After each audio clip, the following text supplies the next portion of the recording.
Fala galera, sejam bem-vindos a mais um Bitar Podcast. Eu sou o Lindomar. Eu sou a Rubia. E no episódio de hoje a gente vai falar sobre ela, a tão temida, ou talvez não tão temida assim, redação do Enem. Para quem vai fazer a prova, sabe que a redação é uma das notas principais para poder conseguir uma vaga na universidade. Mas como que eu consigo ter uma boa nota numa redação? Para isso, hoje a gente vai conversar com 2 especialistas na área de redação. A gente vai descobrir aí quais as apostas de temas e outras dicas para você arrasar aí na sua prova no Enem. A gente está aqui hoje com o Lucas Guzzo. Ele é formado em Letras, Língua Portuguesa pela Universidade Federal de Berlândia, mestrando no programa de pós-graduação de estudos literários nessa mesma instituição. Também tem experiência na democratização do acesso à educação e já atuou em diversas iniciativas. E também com a Maria Lopes, que é formada também em letras, fez mestrado na área de estudos literários e hoje é doutoranda dessa mesma universidade. É um prazer ter vocês aqui. Obrigada. Sejam bem-vindos, pessoal. Acho que para a gente começar nosso assunto, né? Nosso papinho sobre redação do Enem, o que é uma redação, né? Como que funciona a escrita assim, de uma redação? Quer começar, Mariana? Pode.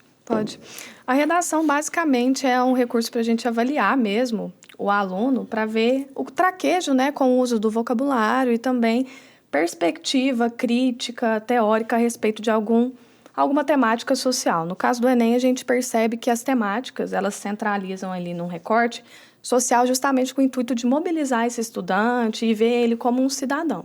Então, é o momento do estudante ele se colocar como um cidadão, até propondo intervenções para a resolução de problemas. E, geralmente, quais são os critérios de correção, assim, para a redação? Então, especificamente do Enem, né? Do Enem, a gente tem 5 competências, né? Essas competências, elas são divididas aí em 200 pontos cada uma, que contabiliza 1.000 pontos, né? Sim. Cada competência, ela avalia um aspecto. O aspecto gramatical, o aspecto de atendimento à proposta, o aspecto da argumentatividade, a estrutura e organização textual, o uso de elementos coesivos para articular esses elementos e a competência 5, que é aquela que assusta um pouco, porque é aquela exclusiva para a conclusão, que tem que ter um atendimento de vários elementos. São 5 elementos aí que a competência 5 ela contempla. E é necessário que o estudante ele intervenha nesse contexto social de maneira muito clara, evidenciando esses 5 elementos. Sim. E a redação do Enem, ela tem algum tipo específico? Porque eu sei que tem a carta, né? Tem a dissertativa. A narrativa. Sim. É uma dissertação argumentativa, né, Lucas? Se você quiser falar um pouquinho a respeito. Isso. Como a Maria bem disse, esse gênero textual, esse gênero discursivo, como a gente vai tratar de maneira específica, ele está ali posto para avaliar a capacidade do estudante ou da pessoa a ser analisada de intervir na realidade na qual ela faz parte. Logo, esses temas são escolhidos de modo que tem a ver com o contemporâneo, com a situação política do país, com a situação ambiental, muitas vezes com diversas pautas sociais que estão em voga no presente. E a dissertação argumentativa, que é o gênero normalmente exigido pelo Enem, até aqui tem sido, ele coloca justamente o estudante para colocar em palavras ou em texto escrito, né, a visão dele, logicamente que de forma, eu acredito que seja impossível ser totalmente imparcial, impessoal em relação a esses aspectos, mas é necessário que o estudante tenha modos de articulação dentro desse texto e consiga colocar sua opinião de forma crítica, não necessariamente totalmente comprometida com isso, mas de forma crítica se posicionar e deixar nítido qual é o posicionamento dele, fazer as críticas, trazer dados da realidade para esse texto e fundamentar, assim, esse gênero escrito, que é a dissertação argumentativa. E quando ele vai para se posicionar, né? Ele escreve na terceira pessoa, primeira pessoa? Recomenda-se que o estudante escreva sempre em terceira pessoa, porque ele não vai falar assim, olha, na minha opinião, eu acho... Esse tipo de coisa é muito mal avaliada, é muito mal vista, sobretudo nesse gênero específico da redação. argumentativa. É importante que toda vez que ele for se posicionar, sobretudo no final, quando é a proposta de intervenção social, naquele problema que ele já colocou... Ser de uma forma geral, né? Exato, e ele tem que se basear, sobretudo, em dados, em perspectivas, em conhecimentos anteriores. Então, não é seguro fazer esse posicionamento em primeira pessoa. E nem baseado em achismos. Exato. Tem que ter uma... Não existe essa coisa, olha, eu acho, na minha opinião, porque, na verdade, isso mostra um pouco de falta de domínio no que se fala, no que se propõe ali. E não é essa a questão a ser avaliada durante o texto da redação do Enem. Uhum. E eu acredito que até a interdisciplinaridade é um dos requisitos, né, para a prova. É um suporte, né? Então, a ausência da primeira pessoa, né, a indicação da terceira pessoa, é justamente para não ter essa subjetividade que pode tirar um pouco o peso da argumentatividade, né? Sim. Então, quando a gente utiliza a terceira pessoa, é necessário, segundo o Enem, fundamentar essa sua perspectiva em alguma teoria, dizer o que o outro disse a respeito dessa perspectiva, desse problema, para você conseguir apresentar seu problema como um problema realmente que existe, efetivo. Né? Então, a interdisciplinaridade e intertextualidade, ela deve estar presente ali na redação Enem, pelo menos em 2 momentos. Então, o estudante ele pode colocar desde na introdução uma contextualização a respeito do problema. Então, trazer um aspecto histórico, colocar como um problema que se arrasta.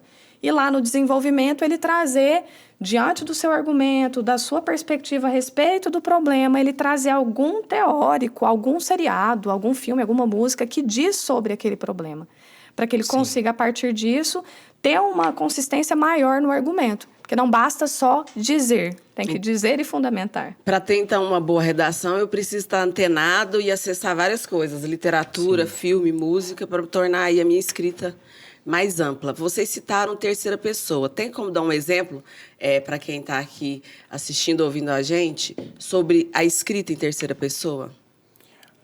Como eu havia dito anteriormente, a primeira pessoa ela é totalmente pessoal e ela está colocada no texto de modo muito incisivo. No caso, um exemplo. Quando eu começo escrevendo um texto na primeira pessoa, eu sempre coloco eu acredito que, na minha opinião. Porque falando muito tecnicamente desse sentido, mas ainda de modo bastante compreensível, a primeira pessoa seria o eu. Já, por outro lado, a terceira pessoa seria o ele, o eles. Então, acredita-se que é possível identificar tais aspectos. Nesse sentido, é uma forma de escrever, se baseando em tudo aquilo que foi colocado até então, nesse momento de se posicionar no texto. Logo, se o texto não é de uma escrita pessoal, você não está escrevendo uma carta, você não está escrevendo um diário, você está escrevendo uma redação argumentativa. Para a fundamentação desse argumento, você se distancia um pouco ali daquilo que está sendo analisado e, para se basear de forma consistente, você coloca acredita-se que, ou faz-se desde tanto tempo, enfim, não coloca esse eu ou esse nós, que seriam as primeiras pessoas, né, tanto do singular quanto no plural. Então, as terceiras pessoas seriam, em tese, o ele e o eles, sem necessariamente mencionar essas pessoas nominalmente. Sim. Ótimo. E esse apagamento ele é interessante porque traz justamente o que o Lucas colocou a respeito desse distanciamento, né, que tanto se pede. Sim. Porque a partir do momento que você se coloca, pode ser que você seja tendencioso. Mas, como o Lucas bem colocou, não tem como a gente não se colocar em um texto. A escolha dos termos que a gente insere ali já traz um posicionamento. Mas é importante a gente trazer esse apagamento do eu na dissertação argumentativa, especificamente o Enem, porque traz uma segurança maior na argumentatividade. Sim. E, geralmente, o pessoal do MEC, né, eles têm algum critério, assim, para a escolha do tema? Por exemplo, ele é totalmente inesperado ou dá para se esperar alguma coisa dos temas do ano atual? Por exemplo, acontecimentos marcantes no ano, né? Geralmente é feita uma avaliação, o INEP ele faz uma seleção de especialistas, né? É uma coisa assim bem sigilosa. E na maioria das vezes a perspectiva é a seguinte: discussão de temáticas que tem a ver com o contexto vigente, por isso que fala-se tanto de conhecimento de mundo, sobre ficar atento, antenado às notícias. E essa escolha de tema, ela é feita em meados de maio, junho. Então, o primeiro semestre é um semestre que a gente tem que dar atenção no que diz respeito aos acontecimentos, porque é possível que caia algo relacionado a essas temáticas mais, assim, patentes nesse início do ano. Bacana. Tá. Vocês falaram aí de uma estrutura, eu lembrei de uma coisa. Na hora que a gente está ali escrevendo a redação, né? Vai surgindo as ideias e você vai escrevendo. Aí chega no final, na parte de conclusão, inclusive porque ela tem que caber ali na quantidade certa de linhas. E aí a gente começa com a grafia de um tamanho. Quando o negócio aperta, que não vai caber aquilo ali, na conclusão você já começa a escrever pequenininho. E aí, falando sobre conclusão, como eu tenho que dividir a escrita da minha redação? Bom, é aquele molde mais tradicional da escola que a gente ouve quando está aprendendo redação, que é a introdução, desenvolvimento e conclusão. Uma dica que eu dou nesse sentido, para que o texto caiba e para que ele contemple o que está sendo solicitado, é que o estudante ele utilize todo o espaço que ele tiver disponível para rascunho, tente elencar primeiro as coisas que ele está fazendo, como se ele criasse dentro da própria cabeça um grande painel de ideias, um brainstorm, algo nesse sentido, e aí que ele faça, após essa seleção de tópicos a serem discutidos e de uma estrutura que ele se sinta mais confortável, só a partir daí ele faça essa escrita. Porque ainda que, por exemplo, você diminua muito o tamanho da sua letra ali para que ele caiba nos últimos espacinhos, existe dentro da competência 1 aquilo que vai ser avaliado como a ortografia, né? Então, muitas vezes, a sua letra pode se tornar ilegível. E se ela é ilegível, com a carga que se tem dos corretores do Enem para ser corrigido, não existe essa possibilidade de um corretor tentar ficar decifrando aquilo que foi escrito. Não, atenção, galera. Não é porque Olha você vai essa fazer dica. medicina que você já vai entrar no vestibular com uma letra meio ali que ilegível para a população geral. Hieróglifos, né? Exato. A escrita dos egípcios lá, que eram símbolos. Aí a pessoa olha assim e fala assim, vou ter que adivinhar isso aqui, não dá para adivinhar. Facilitem a vida do corretor. Então, o Isso corretor pode já ajudar. bate o olho naquela redação, já viu que tem coisa ali que não vai dar para perder muito tempo decifrando, já tem uma redução dessa nota. Sim. E eu me lembro de que quando eu estudava para redação, parece que tinha uma divisão de linhas também, né? Foi muito interessante a sua pergunta, Rubi, porque eu acho que são 3 linhas para introdução, na verdade acho que são 4 para introdução, aí 3 linhas para cada parágrafo do desenvolvimento, né? Deixa eu ver se eu lembro. Vamos fazer o teste aqui, ó, a prova. Era a introdução, aí 2 parágrafos para o desenvolvimento, né? E depois a conclusão, tô certo? E aí eu acho que eram 4 linhas na introdução, 3 linhas no primeiro em cada parágrafo do desenvolvimento e 4 na conclusão? 4, 5? É alguma coisa assim? É mais um pouquinho no desenvolvimento, né? Porque o desenvolvimento você precisa de trabalhar ele um pouco mais. A gente coloca muitas vezes essa contagem de linhas até para o texto ficar mais estético, né, Lucas? Então, ele vai ficar mais organizado, vai passar uma impressão de que tem tudo ali. Se você colocar um parágrafo muito curtinho, muito extenso, o corretor ele vai perceber que faltou algum elemento em um desses parágrafos. Então, essa questão de um padrão de número de linhas, principalmente no desenvolvimento, é interessante para que você também tenha uma organização pré-estabelecida no sentido, olha, eu vou trazer um repertório, esse repertório vai ter 2 linhas. Vou trazer um tópico frasal, que seria essa apresentação do seu parágrafo, um resumão do que você vai falar. Vai ter 1 linha, e aí eu vou discutir no restante das linhas sobre aquilo que eu apresentei. É tópico frasal? Tópico frasal ela é uma apresentação, um período inicial que você apresenta seu parágrafo. Por exemplo, se eu coloco que o problema relacionado à mobilidade urbana é de responsabilidade do Estado e a ausência de mobilização social, por exemplo, eu coloco 2 problemáticas para serem discutidas.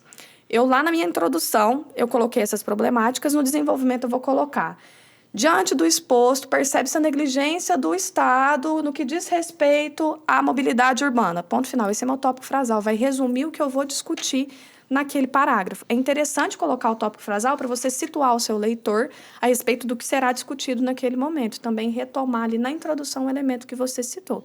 Então, a gente organiza a introdução, o desenvolvimento, contando essas linhas justamente para a gente ter um padrão e conseguir apresentar o maior número de informações possíveis dentro de um espaço que é pequeno. Quando a gente para pensar, 30 linhas para falar sobre um problema social que ainda não foi resolvido, é muito pouco. Sim. E a gente sabe que existe um índice preocupante de redações erradas, né? Então, quais são os critérios para zerar uma redação, né? Na verdade, não é nem quais são os critérios, assim, o que eles precisam tomar cuidado para não zerar uma redação. Existe, assim, algum crime de redação?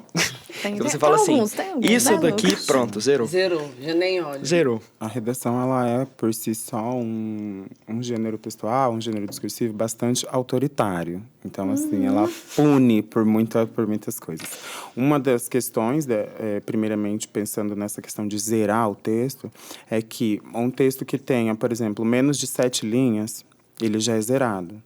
Se ele fugir muito do tema, ele já é zerado. Se houver violação de direitos humanos, ele vai ser zerado. Então, assim, é muito... Eu acredito que seja muito difícil você conseguir... É mais difícil você conseguir zerar um texto do que você conseguir ter uma nota razoável seguindo ali os critérios de segurança que você já entendeu, que são específicos desse gênero específico, né? Da redação, nesse caso, a dissertação argumentativa. Então... Eu mesmo, enquanto corretor, enquanto professor de cursinho, uma única vez que eu tive problema para zerar uma redação foi quando ela foi plagiada. E aí, por exemplo, enquanto professor num cursinho, eu conhecia a escrita da determinada estudante, eu notei que estava muito distante do que ela vinha propondo ao longo das avaliações, né, dentro de sala de aula, e eu fui procurar alguma coisa que me deu muito uma curiosidade, assim, de saber. Quando eu joguei um determinado ponto na internet, Tudo eu na encontrei internet. a redação inteira, que era uma redação 1000 do Enem. Então, assim, é muito bom que se façam leituras de textos bem avaliados quando eles estiverem disponíveis, mas é muito bom tomar cuidado também com a questão de se basear muito profundamente nele a ponto de copiá-lo. Porque, inclusive, uma das questões que zera a prova são aqueles textos de apoio que a gente tem disponíveis no Enem e a pessoa vai lá e copia integralmente aquilo ali. Porque aquilo é paráfrase, então não vai mostrar necessariamente uma capacidade sua de articulação de pensamento, mas vai mostrar uma capacidade sua de copiar e ainda parafrasear um conhecimento que acabou de ser dado para você. Então,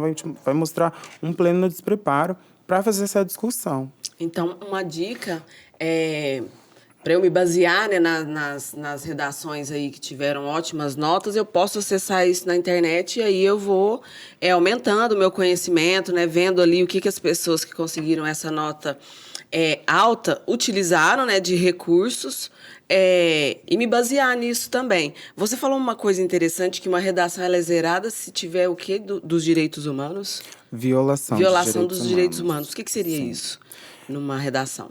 Bom, normalmente, como eu disse, a redação ela vai tratar sempre de pautas sociais que estão em discussão. Por exemplo, a que eu fiz de 2016 falava muito do combate à intolerância religiosa. Então, se você está falando que existe um problema, que é a intolerância religiosa, a proposta de intervenção colocada ali é o combate à intolerância religiosa, os textos de apoio trazem números desse tipo de violência específica que vai acontecer. E você ainda assim ameniza o impacto desse problema na sociedade, você relativiza isso enquanto um problema e você faz apologia a esse tipo de violência, isso demonstra que você não entendeu sequer o que vai ser avaliado durante a sua escrita. Porque se a gente tem assegurado na Constituição Federal Brasileira o direito à liberdade de culto e a garantia de um Estado laico, isso tendo conhecimento prévio dessa legislação, o que também é muito importante. E com tudo isso, você ainda se coloca a favor desse tipo de violência, seja pela justificativa que for, demonstra, antes de tudo, a violação de uma série de outras competências do texto, mas demonstra, sobretudo, essa sua questão com a garantia básica dos direitos humanos. Então, nesse sentido, por isso que se fala tanto da impessoalidade nos textos, porque diversas vezes você tem, sim, uma opinião divergente, mas o Enem não quer necessariamente saber, na sua opinião, o que você faria. Não é isso, você tem que se basear, se fundamentar em dados da realidade, principalmente legislação é uma coisa muito boa para recorrer durante a escrita do seu texto.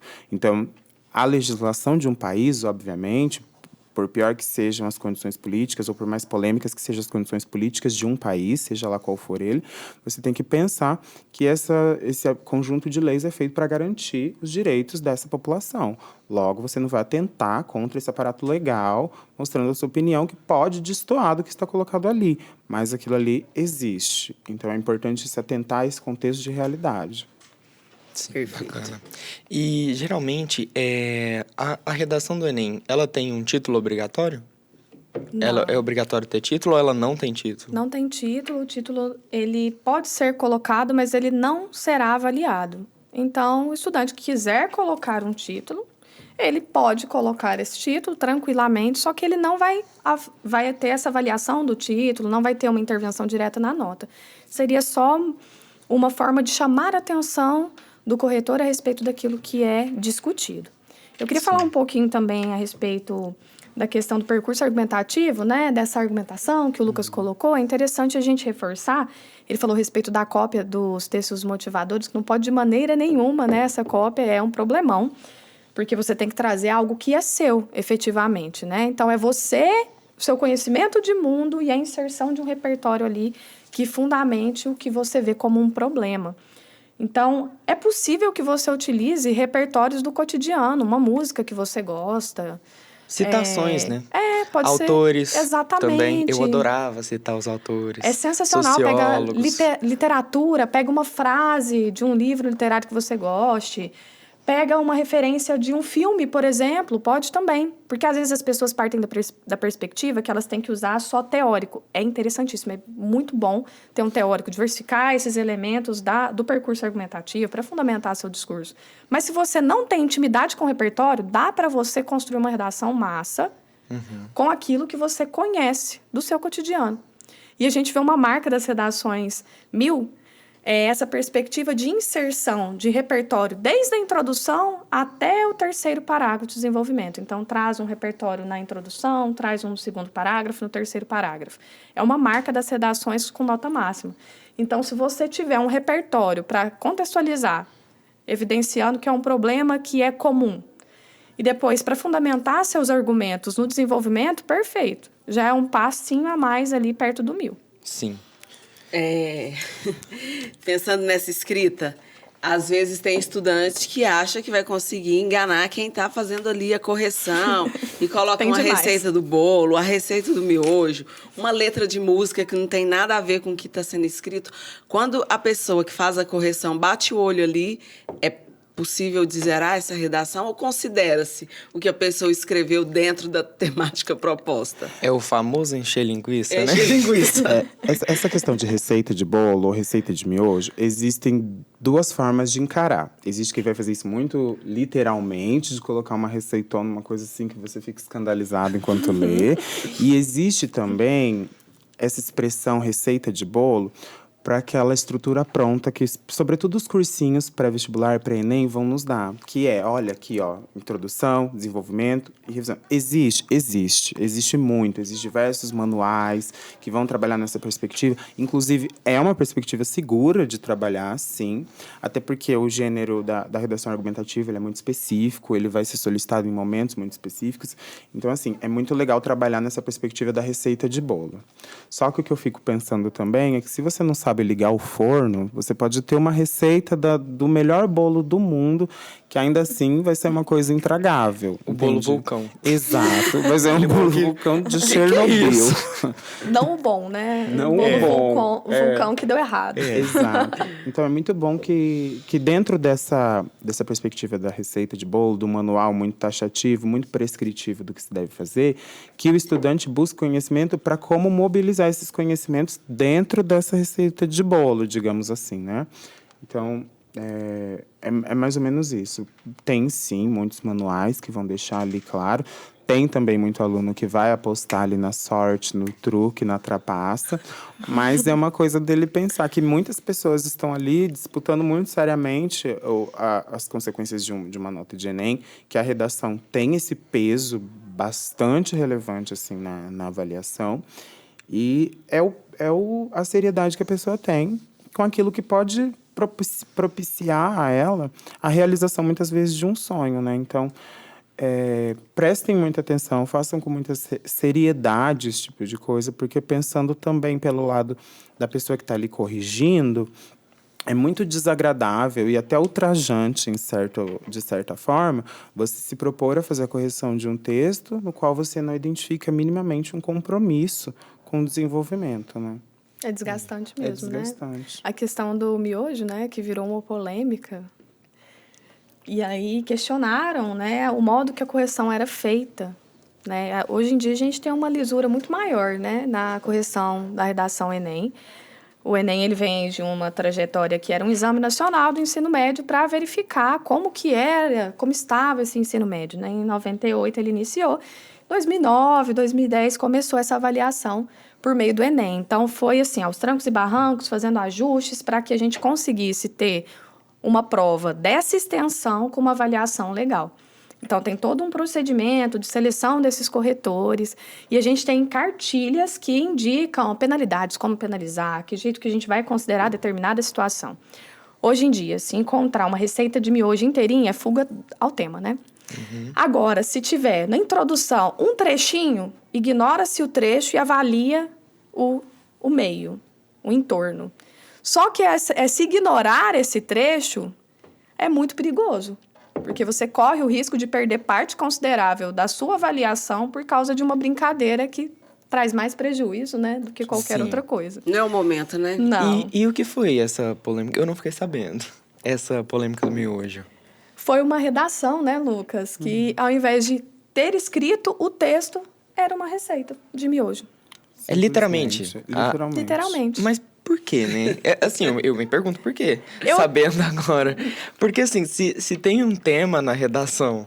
Não faz sentido, e a pessoa né? precisa... Aí ela coloca a receita de um miojo, gente. Que isso?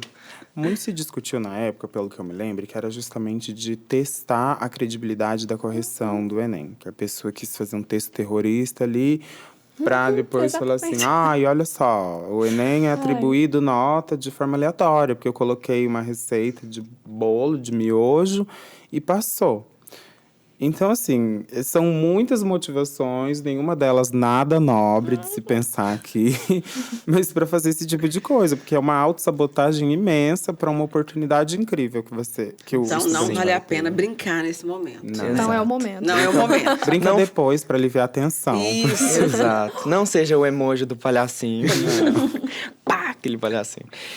Então, acho que a gente fazendo um arrematado geral, competência 1 é ortografia. Então, tem uma letra legível, que dê para ler, que dê para entender, compreender o texto. Competência 2... Além disso, na competência 1 entram outros aspectos gramaticais, né? Então, aspecto vinculado à concordância, grafia correta das palavras, né, Lucas? Na 2, a gente vai avaliar efetivamente a questão do atendimento ao tema, ao gênero e o modo como esse aluno ele apresenta esse tema, esse gênero, dentro da estrutura prevista da dissertação argumentativa. Sim.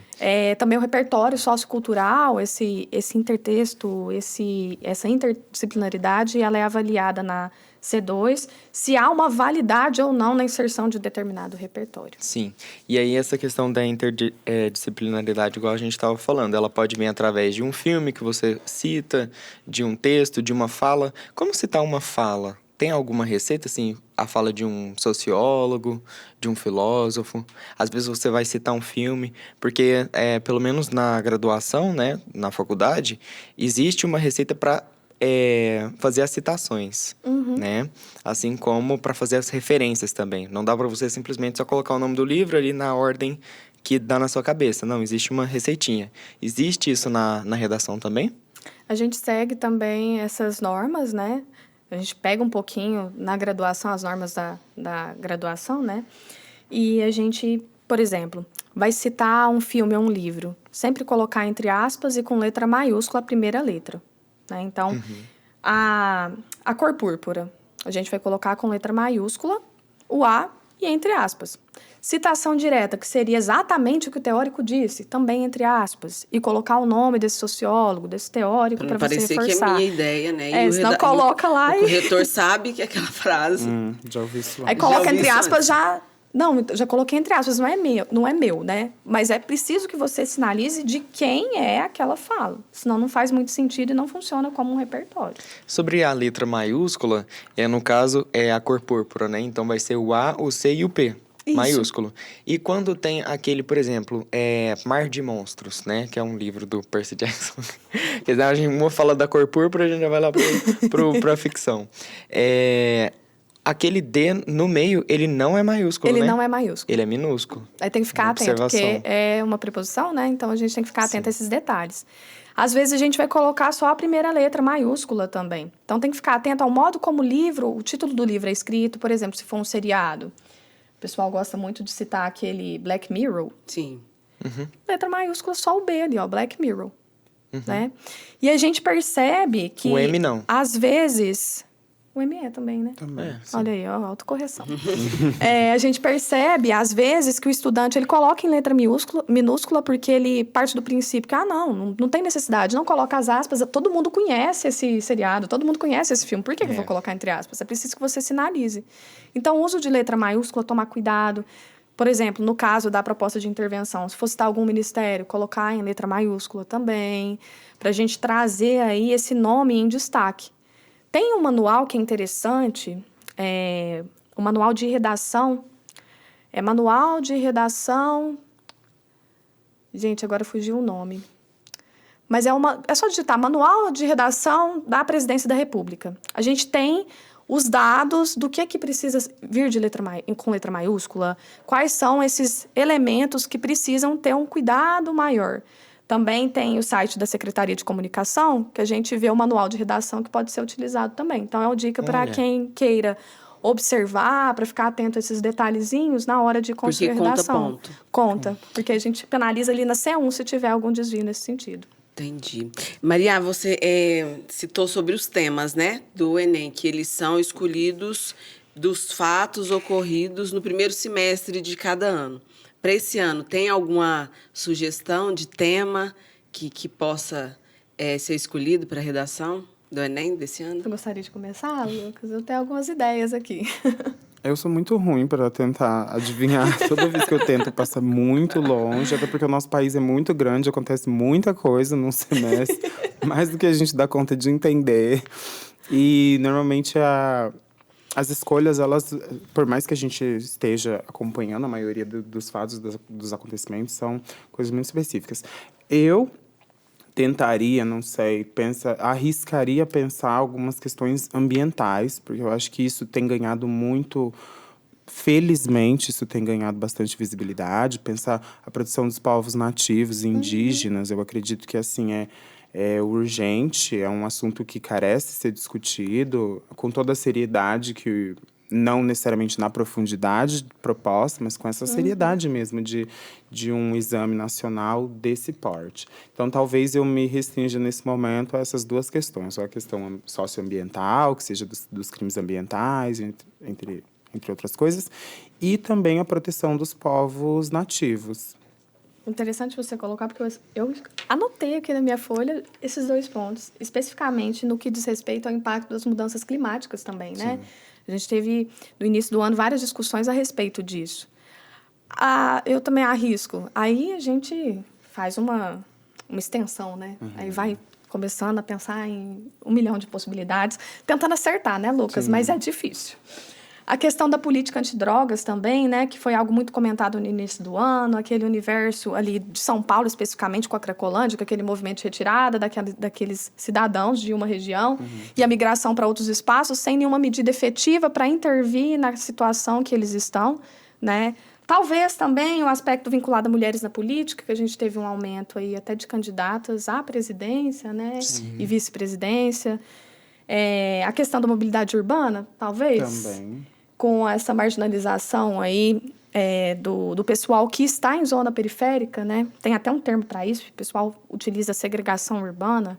A segregação urbana e a mobilidade urbana nesse contexto, né? Então, as pessoas elas são afastadas dos centros e elas não têm o mínimo de condição para chegar onde precisa chegar. E não chega aquilo que é necessário e é previsto pela Constituição a elas naquele espaço onde elas estão, que é um espaço periférico. Sim. Então, eu acho que esses pontos também poderiam estar relacionados a essa redação Enem. Eu ainda faria uma última tentativa.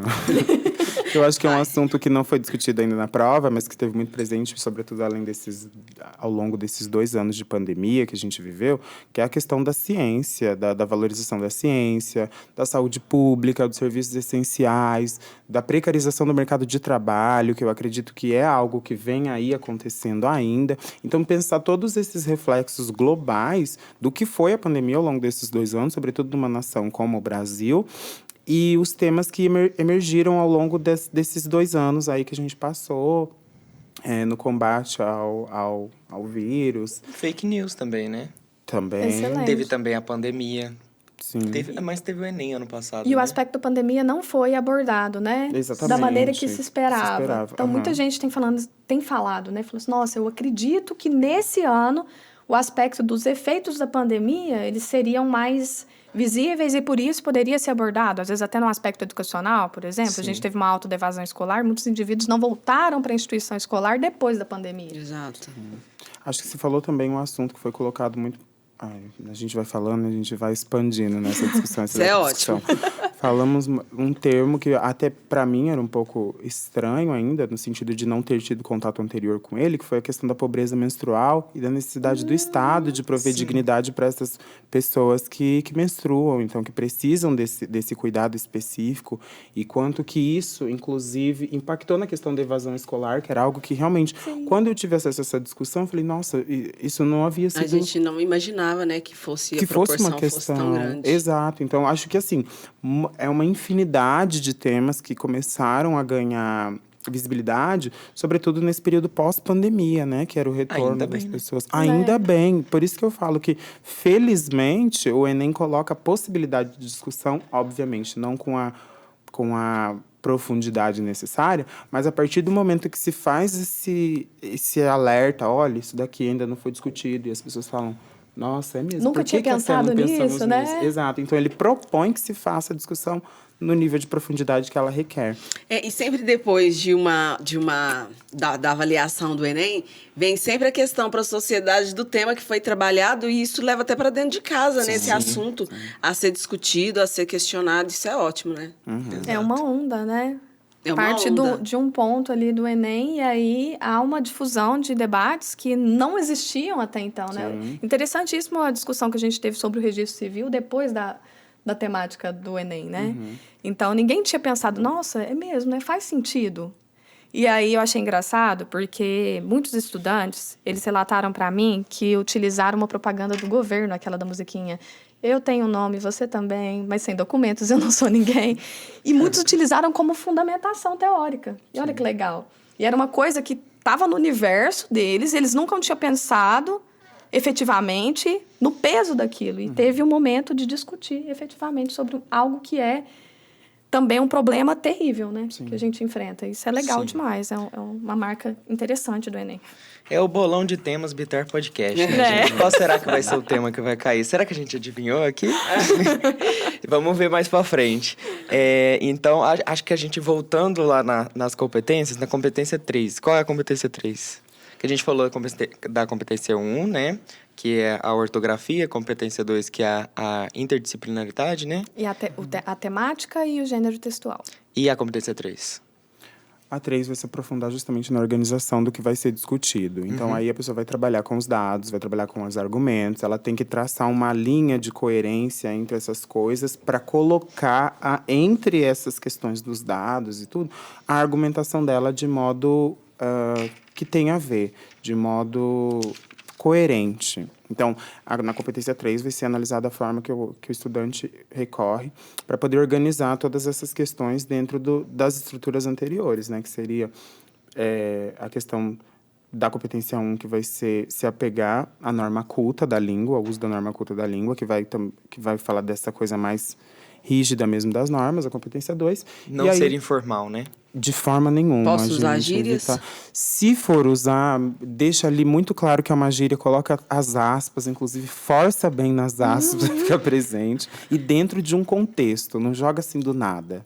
E ainda corre-se o risco, se você jogar do nada e não explicar, ficar em aberto, aí vai embolar tudo, vai dar um problemão. Então, melhor evitar. Isso, aproveitando, assim, porque é interessantíssimo, né? É muito complexo fazer uma redação, porque a gente vai voltando, a gente já voltou, já falou competência 1, competência 2, e a gente entrou nesse ponto das palavras, né? Palavras em outros idiomas, elas são citadas de uma forma diferente, elas devem estar em aspas, precisa colocar tradução, não precisa. Tem também as siglas também, né? Por exemplo, você falou INEP, né? Eu não lembro agora qual o significado do INEP, mas aí você coloca INEP, hífen, o significado da sigla? Ao Como contrário, funciona? sempre ao contrário. Então, a gente vai colocar, INEP, eu tenho uma cola aqui, ó, Instituto Nacional de Estudos e Pesquisas Educacionais Anísio Teixeira. É difícil decorar essa sigla, né, gente? Coloca o nome e à frente você coloca a sigla. E aí, depois que você colocou a sigla, pode ficar à vontade para utilizar a sigla para retomar esse órgão ao longo do seu texto. Tá? Mas eu Então, coloco essa precisa- sigla em aspas. Eu coloco Coloca ela entre parênteses. parênteses. E aí, conforme eu tenho a necessidade de citar mais vezes, basta só a sigla, Só a porque no sigla, primeiro já explicou. momento eu já coloquei o nome completo. E palavras em outros idiomas? Aspas? Eu recomendaria aspas, mas também da mesma forma que eu vou evitar o coloquialismo, evitar a gíria, eu evitaria muito o estrangeirismo. Porque é uma figura de linguagem, tá colocada na língua portuguesa do Brasil, mas ainda assim, raras vezes você vai precisar recorrer a isso. Eu acho que ficaria muita perfumaria na sua redação e você está perdendo tempo com uma coisa que você poderia ir mais adiante. As aspas dão essa segurança, né, Sim. Lucas? Elas trazem essa segurança. Mas se tem um termo em português, por que não utilizar um termo em português, né? Sim. Se o que está sendo avaliado é o seu domínio na sua língua nativa, né? Então, E a gente estava falando da competência 3, né? Que é a coerência. A competência 4...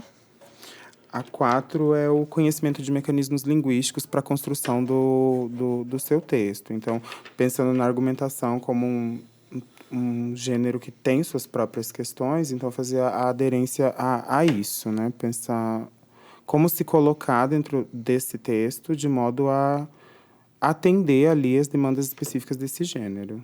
Sim. E trazer essa relação de articulação na coesão, né? Utilizando conectivos que são pertinentes àquilo que você objetiva. Por exemplo, se eu vou trazer uma relação de contrariedade, se eu colocar o desse modo, eu não vou conseguir enfatizar com esse conectivo a relação de contrariedade. Então, eu teria que trazer um conectivo adversativo, um entretanto, um porém, um contudo.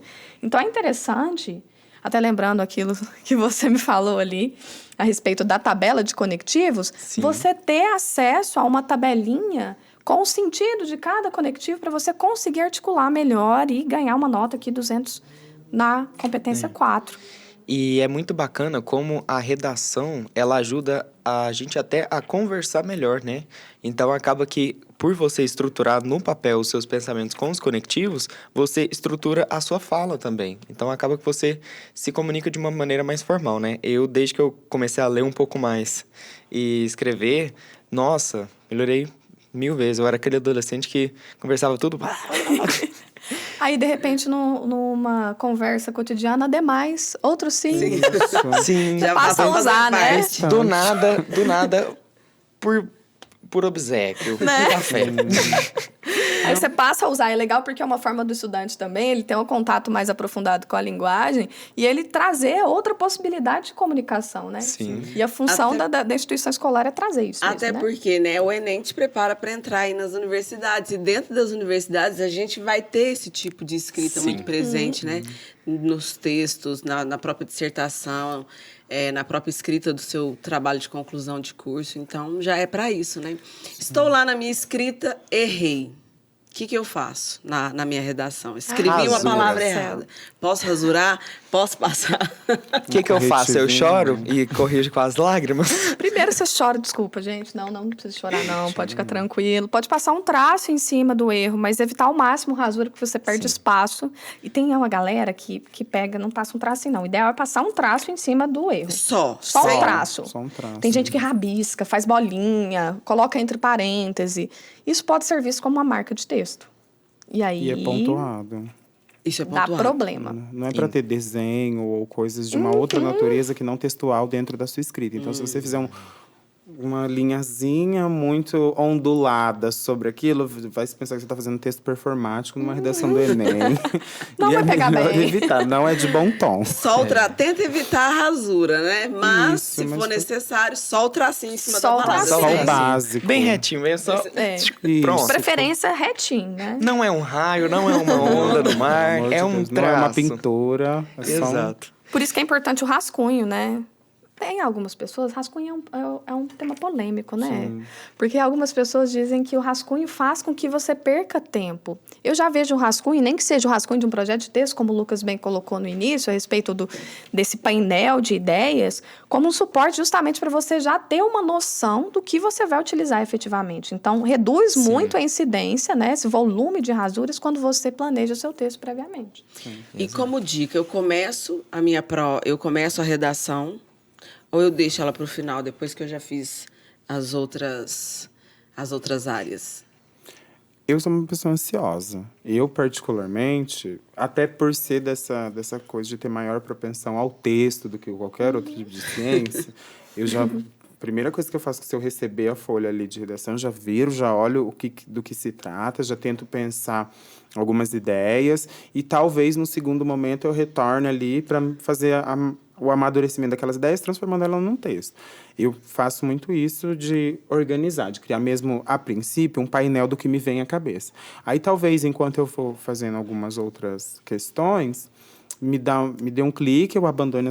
Eu realmente, gente, não tenho uma forma muito organizada de pensar. Isso é uma coisa que é um traço da minha personalidade. Não julgo, acontece. Lucas, eu também. Mas, assim, da forma que for mais confortável para o estudante. Eu, por exemplo, se eu fizer uma prova inteira de cálculos e depois voltar para escrever... Acabou. Eu já estou num buraco, já não consigo mais. Já tem um esgotamento mental ali presente, gritante. É melhor eu aproveitar aquela hora fresh da chegada e ali eu tento desenvolver um texto dentro do que eu consegui compreender da proposta.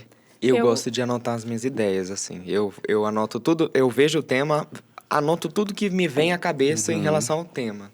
Assim, texto, filme... E aí depois eu vai estruturando. Um outro ponto, antes de você comentar, é que geralmente na prova, me corrijam se eu estiver errado, na prova do Enem tem questões ligadas ao tema da redação, né? Então eu acredito que às vezes não de você utilizar ou parafrasear algo que esteja... Parafrasear é você utilizar com as suas próprias palavras algo que está escrito, né? É você utilizar algo que está naquela questão. Não, mas às vezes... Olhando o tema das questões, você lembra de algum outro ponto importante para sua redação, né? Ali, né? Então, às vezes, antes de começar a redação, passar por toda a prova, né? Dá uma Acho que ajuda olhadinha, também. né? Sim. Eu fazia o seguinte movimento. Quando eu era jovem, eu prestava vestibulares e Enem. Gente, eu prestei o primeiro Enem, né? Quando virou um exame para a entrada na universidade. Quando era todo mato. Quando era tudo mato, eu tava lá. Quando tinha dinossauro, sei que tô brincando. E o que eu fazia? Eu dava uma olhada na prova, né? Como a Lindomar colocou. Eu ia lá na redação, eu fazia esse esboço, fazendo questionamentos. O tema é mobilidade urbana. O que é mobilidade urbana? Qual que é o problema relacionado à mobilidade urbana? Quem é responsável por esse problema? E eu fazia um mapinha mental. Na minha perspectiva, o que era o problema, de que forma eu poderia modificar. A partir disso, eu já encontrava até possibilidades de solucionar, sinalizar alguma solução para esse problema, né? Então, facilitava meu raciocínio. Depois que eu fazia isso, eu já olhava o rascunho. Então, eu olhava a prova toda, ia lá na redação, fazia esses questionamentos, esboçava um esquema, fazia meu rascunho. Fazia meu rascunho e deixava ele no canto. Vou trabalhar com outra coisa agora. Aí eu ia para questões. Geralmente questões que não eram da área de linguagens, para eu trabalhar outra ideia na minha cabeça para depois eu voltar para o texto e conseguir fazer correções. Porque quando a gente dá um tempinho do texto que a gente escreveu, a gente consegue visualizar alguns desvios com maior clareza. Então, às vezes, você colocou lá, nossa, está muito claro, está excelente. Aí você faz 10 questões. Nossa, mas eu não estou entendendo nada que eu escrevi. Aí é o momento de reescrever e ajustar. E eu deixava para passar limpo a redação, com umas 2 horas de prova, eu passava a limpo a redação. Porque eu sempre ia lá e corrigia alguma coisinha. Esse era o movimento que eu fazia. Você tem uma tranquilidade, né? Fazendo essas subdivisões. Sim. Quando quem faz a correção bate o olho no título, por ali já fica mais instigado a querer corrigir aquela redação, apesar de que vai ter que redigir todas que é encaminhada, né? Mais títulos bem interessantes que te chamam a atenção e para realizar a leitura de algo. Como que eu escolho um bom título para minha redação? Eu acho que o título mobiliza, né? Desde que ele seja bem feito. Sim. O problema do título é justamente essa ideia de trazer algo muito geral. O que a gente vê, geralmente? Os estudantes ou trazem algo muito geral, por exemplo, problema da segregação urbana, mobilidade urbana em zonas marginalizadas, por exemplo. Aí coloca lá no título, mobilidade urbana. Você não abarcou todos os elementos. Então, eu indico particularmente, aí eu quero até ver com você, Lucas, o que você acha que é mais interessante, trazer as palavras-chave do tema como elementos essenciais para você montar o seu título.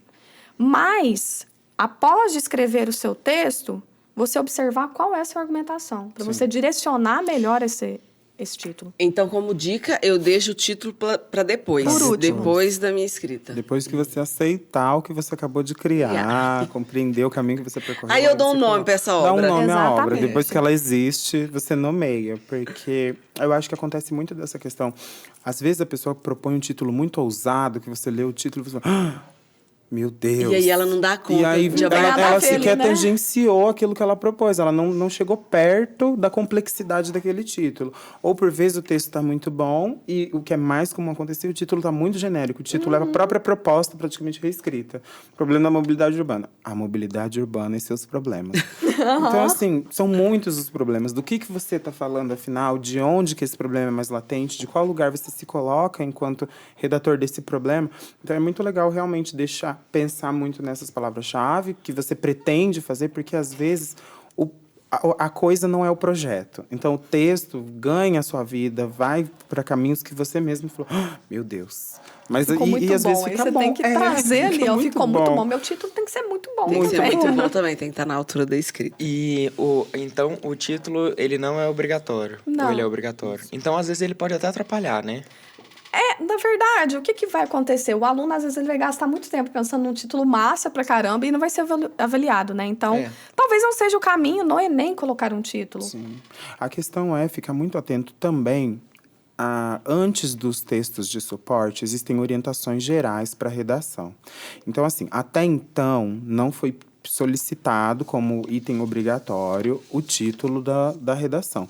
Mas isso não significa que não virá vai a ser ser. agora, né? Exato. Então, assim, atentem-se também, façam uma leitura bem atenciosa daquilo que está sendo exigido, dos aspectos técnicos. Porque se o próximo Enem vier com essa obrigatoriedade, talvez a pessoa tenha também que focar nisso. É um trabalho a mais, mas faça uma leitura bem aprofundada e bem atenta das orientações para a redação.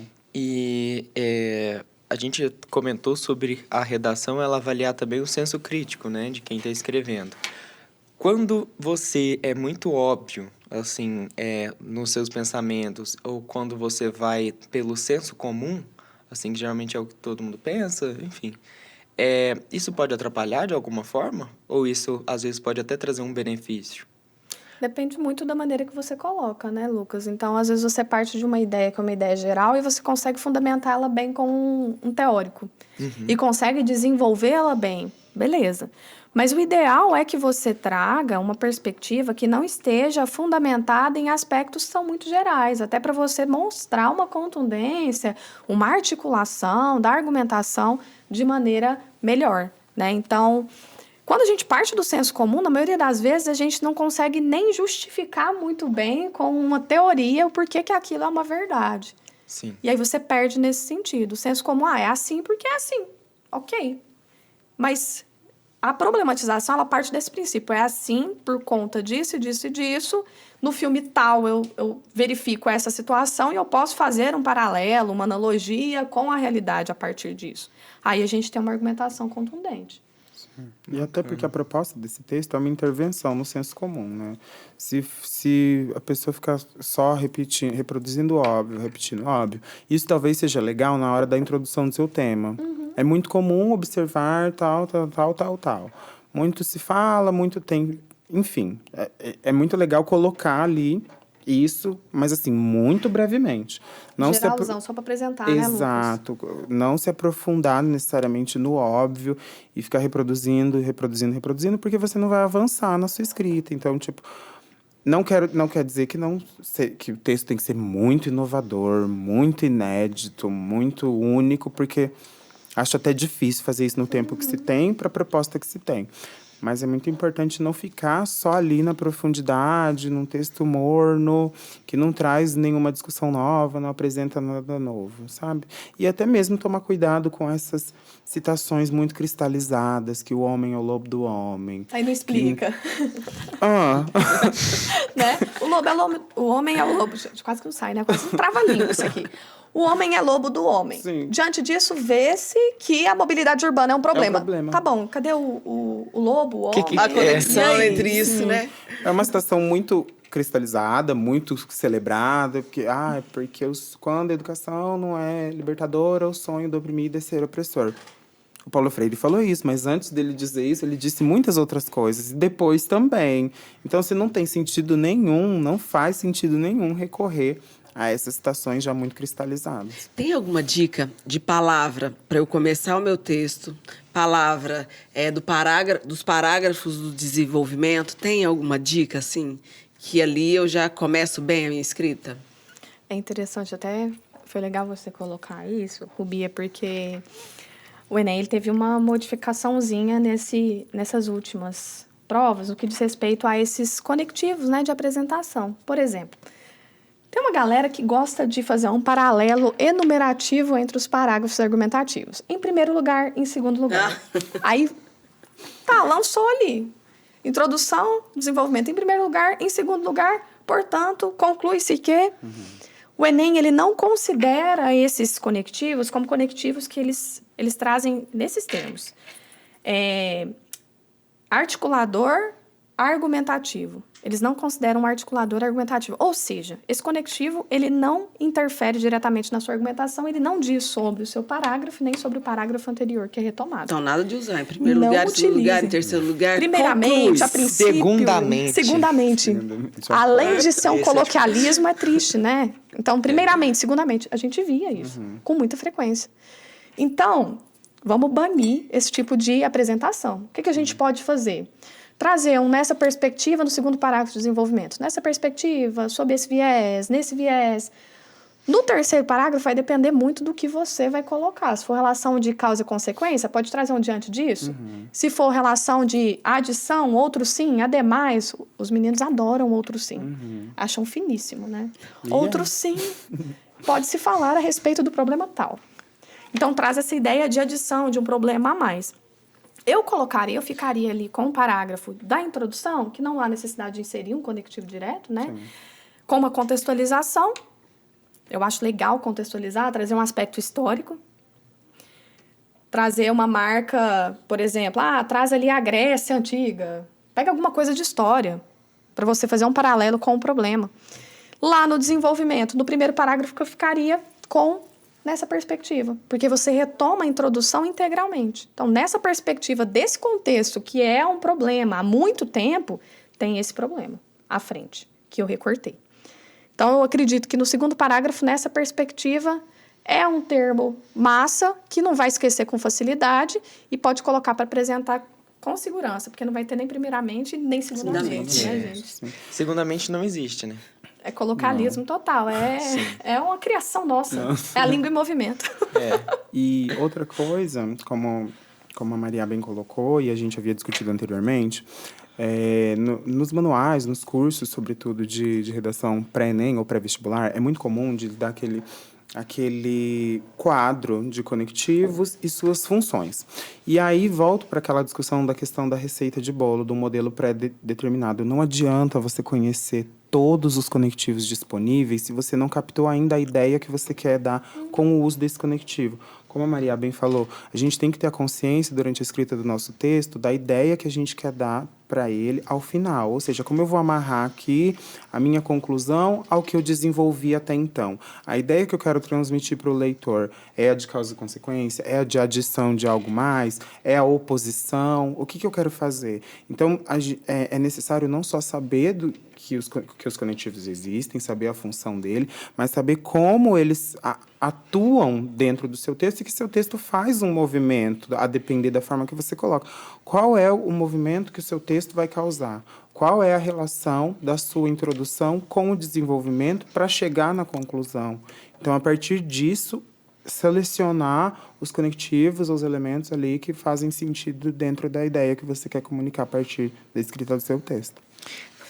É possível eu recorrer ao Enem, assim, né? Ao INEP, o MEC, se eu não concordar com a nota da minha redação? A gente tem um espelho de redação, né? A gente não costuma ter muitos registros a respeito de recorrer quanto à redação Enem. Isso acontece com maior frequência nos vestibulares. O espelho de redação, geralmente, os estudantes, eles pegam esse espelho e apresentam para professores para ver se há uma lisura, se há uma correção que atende dentro daqueles pré-requisitos estabelecidos, né? Na maioria das vezes, partindo do princípio do manual do candidato e do manual de correção, a gente tem esse alinhamento. Sim. E me conta aqui, quando foi que vocês falaram: ah, eu quero fazer letras, ah, eu quero trabalhar com redação, ah, eu gosto muito de redação? Isso foi no ensino médio, isso foi no fundamental, isso foi na faculdade? Quando eu tive contato com o Enem, eu pensei assim, nossa, não gosto desse gênero. Gente, é verdade, eu não sou muito fã da redação argumentativa. Eu acho que é necessário para avaliar, é uma coisa muito boa e tal. Mas nunca me apaixonei, não, pela redação. Sempre gostei muito da escrita. Eu, particularmente, vim de um... Eu queria muito ser professor, gostei muito da língua portuguesa, mais especificamente da literatura. Sempre fui muito falante, muito comunicativo, gostava de estudar língua estrangeira, e que é algo com que eu trabalho assim mais frequentemente. E aí eu falei, nossa, vou ser professor. Só que às vezes essa sua escolha não é tão recebida. As pessoas falam, até os seus próprios professores falam assim, nossa, mas tão inteligente, vai ser professor. Será que é isso mesmo, professor? Eu falei, por isso que eu sou uma pessoa inteligente. Eu tô aqui pra ensinar. Eu tenho necessidade de compartilhar o meu conhecimento. E aí, a princípio, pensei e me passou. Aí eu entrei em propaganda e marketing, foi minha primeira graduação. Descobri que também odiava da propaganda e marketing, só gostava da redação, justamente, do estudo do cliente, psicologia do cliente, antropologia do cliente. Blá, blá.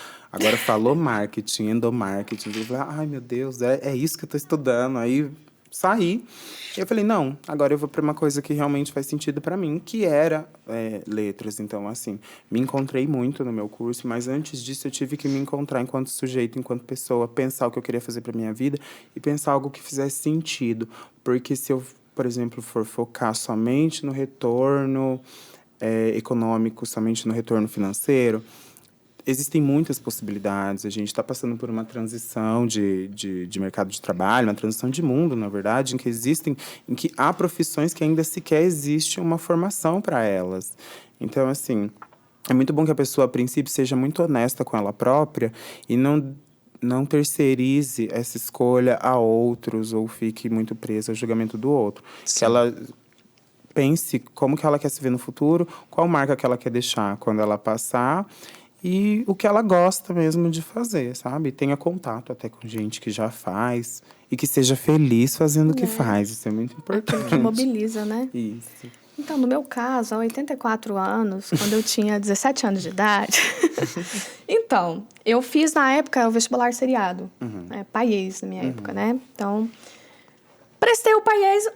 A única certeza que eu tinha é que eu ia para a área de humanos. Exatas era aquela beleza. De jeito nenhum, que é isso? Nossa, eu via conta, me dava até batedeira. Eu também. Eu desestabilizava, suava frio, era desse modelo mesmo. Eu falei que eu ia para humanas, mas fui fazendo vestibular seriado, PAIES, primeiro, segundo ano, não sabia o que eu ia colocar, não. E aí a minha mãe me sentou na mesa e falou assim, Maria, e aí? Eu falei, e aí, mãe? E aí, Maria? E agora? E agora o quê? Agora você tem que escolher, né? Pois é. E aí eu fui observar o que em mim falava mais alto. E eu sempre gostei, como Lucas, da linguagem, da escrita, de debate, de conversar, de criar nesse sentido. E a minha mãe falou assim, vamos lá na UFO, vamos dar uma olhada. Você quer ir? Eu falei, vamos. Cheguei no bloco G. Gente, o bloco mais bonito dessa universidade, tá? Os banquinhos são coloridos. Tá? Tudo muito organizado. O PET tem um camaleão, um espelho imenso pra você tirar selfie. Tirar foto. Um camaleão lá no PET, letras no fundo. Sim. Não, eu achei maravilhoso o bloco. E aí eu fui olhar a ementa do curso, observei e falei assim, mãe, eu vou tentar, vamos ver. Só que eu não vou dar aula não, viu? Minha mãe é professora. Falei, eu não vou dar aula não, porque eu acho que eu não dou conta de dar aula. Ela é formada em letras? Ela é formada em História. Ah, legal. Inclusive, eu até pensei em História.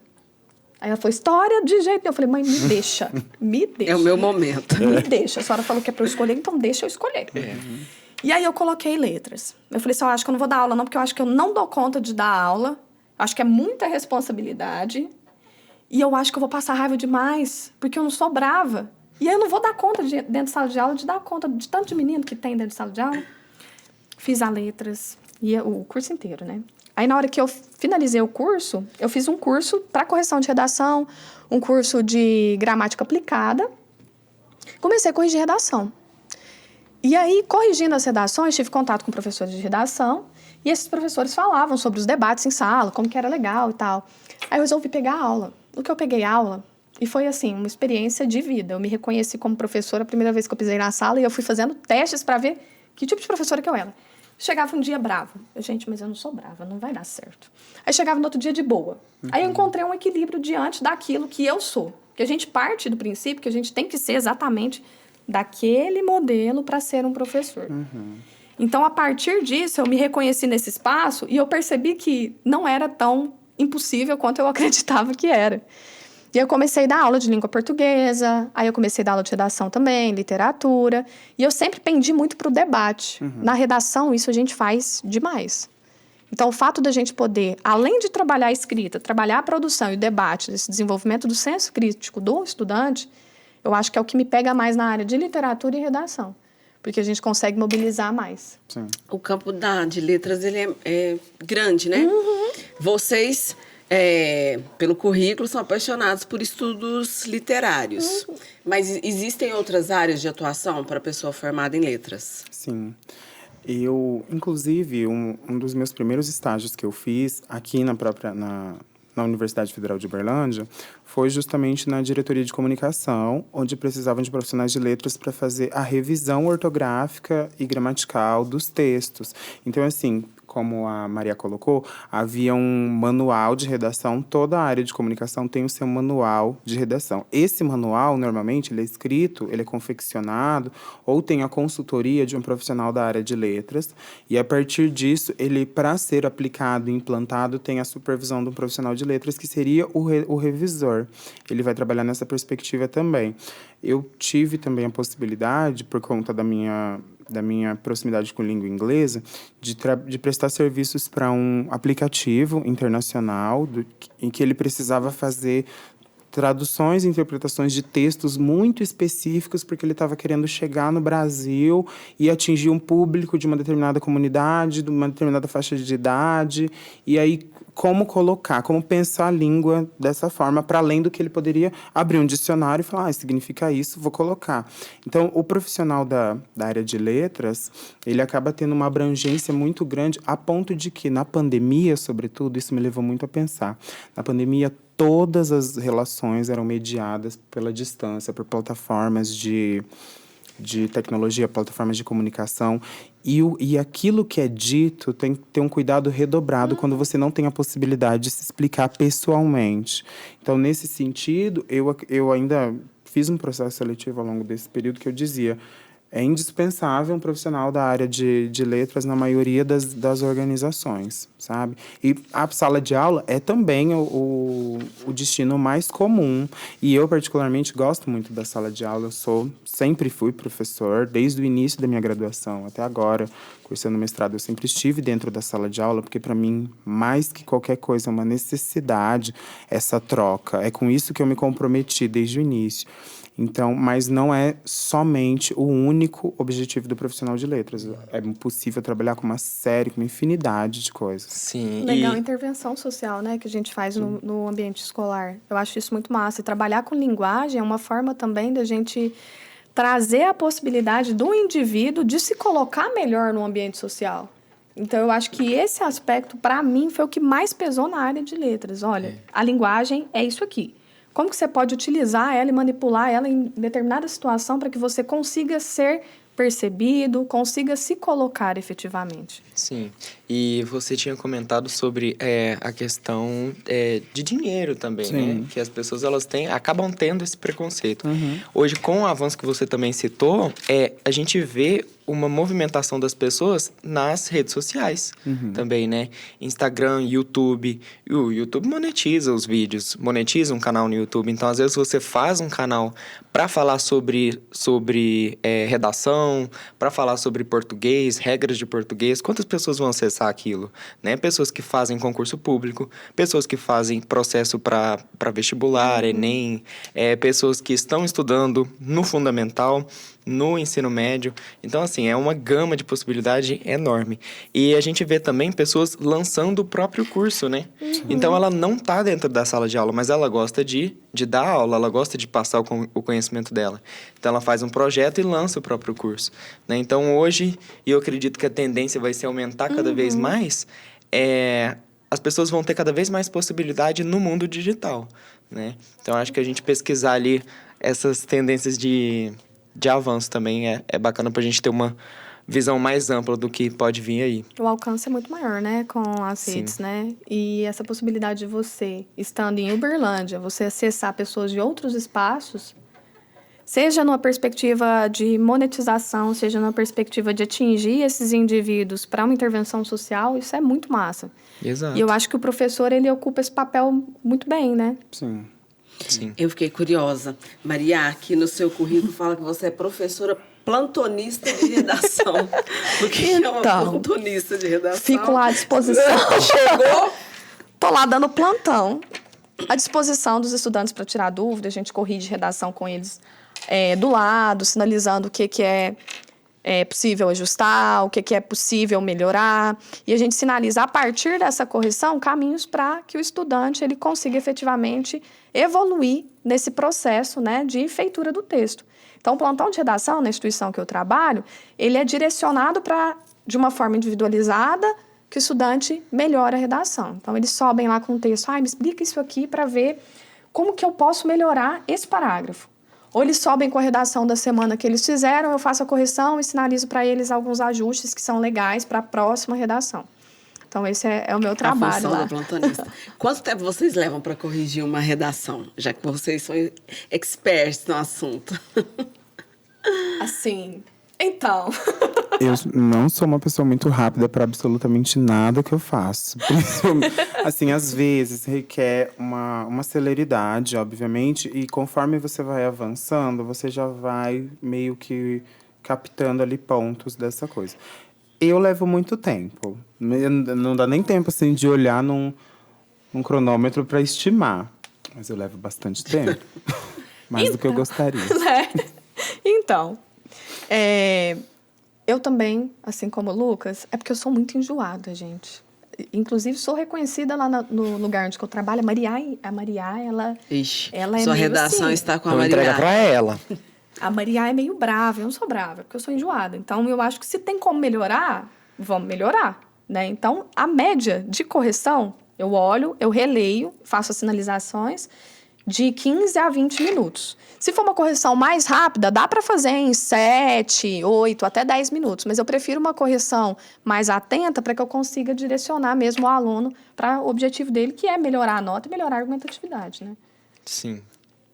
Pessoal, foi ótimo o nosso bate-papo, né? Acho que deu para ter uma visão bem ampla, assim, sobre a redação, né? Como estruturar uma redação, o que escrever, como escrever, quais são conectivos, usa parênteses, não usa parênteses, aspas. Não usa enfim. segundamente. Segundamente, por favor, não Na cometa minha esse crime. opinião. Na minha opinião, não. Também não. Gente, Não por tem sua favor. opinião. Então, foi muito bacana. Vocês gostariam de deixar algum recado para os meninos em casa?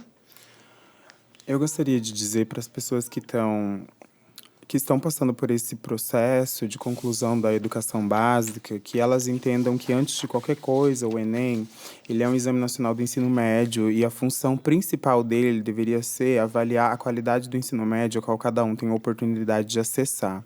Nesse sentido, quando você não é bem-sucedido nesses exames, é mais responsabilidade das falhas de um Estado que não dá conta de propiciar uma educação de qualidade do que sua enquanto um sujeito que não consegue dar conta daquilo que está sendo pedido. Sim. A nota do Enem, ela é muito importante na vida de qualquer pessoa, mas ela não define o futuro que você vai ser, o que você vai alcançar. Se não foi dessa vez, ainda há tempo, enquanto houver disposição, enquanto houver sonho, há tempo. Existe essa coisa da gente pensar muito pragmaticamente de que, nossa, perdi uma oportunidade, mas às vezes você ganhou uma oportunidade de fazer uma coisa melhor, de chegar a um lugar melhor, de chegar um pouco mais longe do que você esperava. Eu acho que quando a gente está nesse processo da adolescência, muitas são as questões que vêm na nossa cabeça e é impossível dar conta de todas. Até depois que passa, tá, gente? A gente não dá conta de tudo, fica um monte de coisa. Mas, assim, façam o melhor que for possível dentro daquilo que vocês conseguem, sem se punir, sem se penalizar, sem se cobrar o tempo todo. O Enem é um caminho. Às vezes, o que você quer fazer da sua vida não tem nem curso na universidade, você é muito bom em fazer. Sim. Se houver necessidade de fazer o ensino superior, faça, mas porque você quer. Faça porque você se identifica e seja muito, mas muito honesto consigo mesmo, com as suas próprias escolhas e com o futuro que você quer ter algum dia na sua vida. Legal, muito Se bacana. auto-reconhecer, né? Nas suas potencialidades. Eu acredito que foi muito bom você colocar isso, Lucas, porque a gente parte de um princípio, até devido à pressão, né, que é colocada nos estudantes nesse período, nessa idade. É uma fase difícil, é uma série de mudanças. E ainda tem esse ponto que é você decidir o que você vai fazer para o resto da vida. Espera lá, não é isso. Não é pro resto da vida. Não é pro resto da vida. É você decidir o que você quer fazer naquele momento. E não é algo que determina a sua capacidade como indivíduo. Então, não deu certo uma vez, é o que você quer efetivamente? Pode tentar outra vez. E se por um acaso você entrou na universidade, fez o vestibular, o Enem, conseguiu entrar no curso, formou, trabalhou com aquilo um tempo e decidiu que não é aquilo, ainda há tempo de você procurar outros caminhos. Então, o Enem é um caminho, como o Lucas bem colocou, um caminho dentre uma infinidade de caminhos que vocês podem ter. Então, a gente não pode colocar um peso como se fosse determinante para quem você é. Não é. É uma possibilidade de você acessar um espaço que você pode insistir naquela possibilidade ou criar outras possibilidades. Exato. Eu mesma, eu fiz técnica em alimentos, depois eu fiz biologia, depois eu fui pro teatro. Hoje eu me encontro realizada no teatro, com movimento cultural, cinema e etc. Então, há tempo, desfrute. A gente já falou isso aqui no outro podcast, né, lindo? Sim. Desfrute o momento, aproveite Exato. o momento, né? Pois é. E, pessoal, foi ótimo receber vocês aqui. Espero que vocês apareçam numa próxima oportunidade. Quem sabe a gente falando sobre vestibulares, né? E acho que é isso, né, Rubia? A gente vai ficando por aqui. Obrigada, Maria. Obrigada, Lucas. Foi um prazer. Foi uma delícia falar sobre redação, sobre vida aqui com vocês. É isso. Obrigada pela oportunidade, gente. Muito obrigado. Até a próxima. Até a próxima. A gente está disponível. Até a próxima. A gente vai ficando por aqui, pessoal. Até o próximo episódio. Tchau, tchau.